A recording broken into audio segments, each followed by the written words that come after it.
ഏതാനും ദിവസങ്ങൾക്ക് മുന്നെയാണ് നമ്മളൊരു വാർത്ത ഇവിടെ ചെയ്തത്. അതിൽ നിങ്ങൾ കണ്ടു കാണും. അതായത് പാകിസ്ഥാനിൽ മതനിന്ദ ആരോപിച്ചുകൊണ്ട് ഒരു ആളെ തല്ലിക്കൊന്ന കഥ.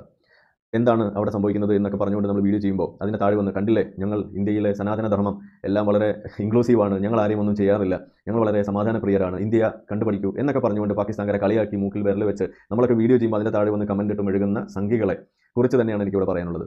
ഇവിടെ നിങ്ങളുടെ കൈ കൊണ്ട് ചെയ്തിരിക്കുന്ന അതേ പ്രവൃത്തി, പാകിസ്ഥാനിൽ എന്താണോ അവിടെ ഇസ്ലാമിക ഭീകരവാദികൾ നടത്തുന്നത് അതേ പ്രവൃത്തി തന്നെയാണ് നിങ്ങളിവിടെ ചെയ്തിരിക്കുന്നത് എന്നുള്ളത് നിങ്ങൾക്ക് എപ്പോഴെങ്കിലും തോന്നുന്നുണ്ടോ? ഇല്ലെങ്കിൽ അത് തോന്നേണ്ട സമയമായി എന്നുള്ളത് തന്നെയാണ് എനിക്ക് പറയാനുള്ളത്.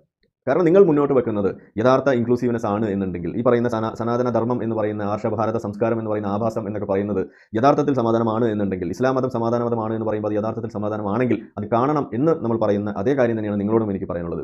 ആഭാസം, ആർഷഭാരത സംസ്കാരം എന്ന് പറയുന്നതിൽ സമാധാനമാണ് ഉള്ളത് എന്നുണ്ടെങ്കിൽ അത് നിങ്ങളുടെ ചെയ്തികളിൽ കാണട്ടെ.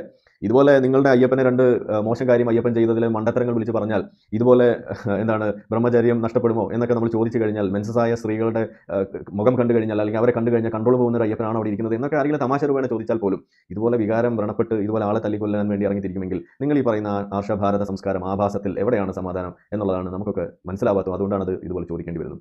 അപ്പോൾ നിങ്ങൾ ഈ പറയുന്ന പാകിസ്ഥാനിലേക്ക് ചൂണ്ടിക്കാണിച്ചുകൊണ്ട് അവിടെ നടക്കുന്ന മതനിന്ദ കൊലപാതകങ്ങളെയും കുറ്റകൃത്യങ്ങളെയൊക്കെ ചൂണ്ടിക്കാണിച്ചുകൊണ്ട് അട്ടഹസിക്കുന്ന സമയത്ത് നിങ്ങൾ തിരിച്ചറിയാതെ പോകുന്നത്, നിങ്ങൾ ഇവിടെ ഇന്ത്യയിൽ ഈ പറയുന്ന ആഭാസത്തിന്റെ പേരിൽ കാണിച്ചു കൂട്ടുന്ന ആഭാസങ്ങളെയാണ് നിങ്ങൾക്ക് തിരിച്ചറിയാതെ പോകുന്നത്. നിങ്ങളുടെ കയ്യിലിരിക്കുന്നതും ഇതേ ചരക്ക് തന്നെയാണ് എന്നുള്ളതും, എല്ലാ മതങ്ങളും കണക്കാണ് എന്ന് പറയുന്ന ഒരു വാദം എനിക്ക് ഇല്ല. ഇസ്ലാം ഒരു പടി മുന്നിൽ തന്നെയാണ് ഇത്തരം കുഴപ്പം സൃഷ്ടിക്കുന്നത് അതിൽ ഉള്ളത് എന്ന് പൂർണ്ണ ബോധ്യത്തോടുകൂടി പറയുന്ന ആളായിക്കൊണ്ടിരിക്കെ തന്നെ ഇവിടെ നമ്മൾ പറയേണ്ടി വരികയാണ്.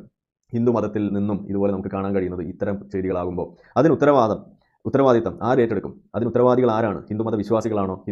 ഹിന്ദുത്വവാദികളാണോ? അതല്ല ഹിന്ദു മതം തന്നെയാണോ എന്നൊക്കെയുള്ളത് തീരുമാനിക്കേണ്ടതും അത് വ്യക്തമാക്കേണ്ടതും നിങ്ങളുടെ തന്നെ ബാധ്യതയായിട്ട് മാറുകയാണ്. ഇതൊന്നും വ്യക്തമാക്കി ജനങ്ങളെ പഠിപ്പിക്കേണ്ട ബാധ്യതയൊന്നും ഞങ്ങളുടെ തലയിലേക്ക് വെച്ച് തരേണ്ടതില്ല. നമ്മളെ സംബന്ധിച്ചിടത്തോളം മതം എന്ന് പറയുന്നത് ചവറ്റുപടിയിൽ കിടക്കേണ്ട കാര്യമാണ്. അത് ഹിന്ദു മതമായാലും ശരി, ഇസ്ലാം മതമായാലും ശരി എന്ന് തന്നെയാണ് നമുക്ക് പറയാനുള്ളത്. അവിടെ ഹിന്ദു മതത്തിന് എന്തെങ്കിലും മേന്മയുണ്ട് എന്ന് പറയാൻ നമുക്ക് യാതൊരു തരത്തിലും തോന്നാറില്ല, അതിൻ്റെ ആവശ്യം ഉണ്ടാവാറില്ല. കാരണം ഇതൊക്കെ തന്നെയാണ്, എല്ലാ മതങ്ങളും അന്ധവിശ്വാസം തന്നെയാണ്, ഒരു തരത്തിലും സമൂഹത്തിന് ഗുണം ചെയ്യാത്ത കാര്യമാണ്.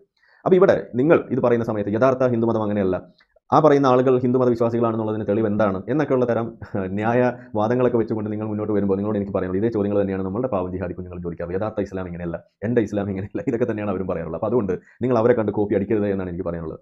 നിങ്ങൾ ഈ പറയുന്ന സംഗതികൾ സമൂഹത്തിൽ നടക്കുമ്പോൾ അതിൻ്റെ ഉത്തരവാദിത്തം സ്വയം ഏറ്റെടുത്തുകൊണ്ട് ഇതിൽ പ്രവർത്തിക്കുന്ന ആളുകളെ പിന്തിരിപ്പിക്കാനും, അത് നിങ്ങൾ അതിലേക്ക് ആകൃഷ്ടരാകുന്നുണ്ടെങ്കിൽ സ്വയം അതിൽ നിന്ന് പിന്തിരിയാനും, ഈ മതങ്ങൾ എന്ന് പറയുന്നത് സമൂഹത്തിൽ ഛിദ്രത സൃഷ്ടിക്കുന്ന, ഇതുപോലെ ഹെയ്റ്റ് ഉൽപ്പാദിപ്പിക്കുന്ന ഒരു കേന്ദ്രമാണ് എന്നും സ്വയം മനസ്സിലാക്കി പിന്മാറാനുള്ള അവസരമായിട്ട് നിങ്ങൾ ഇതിനെ എടുക്കണം, കാണണം എന്നുള്ളതാണ് ഈ വിഷയം മുൻനിർത്തി എനിക്ക് പറയാനുള്ളത്.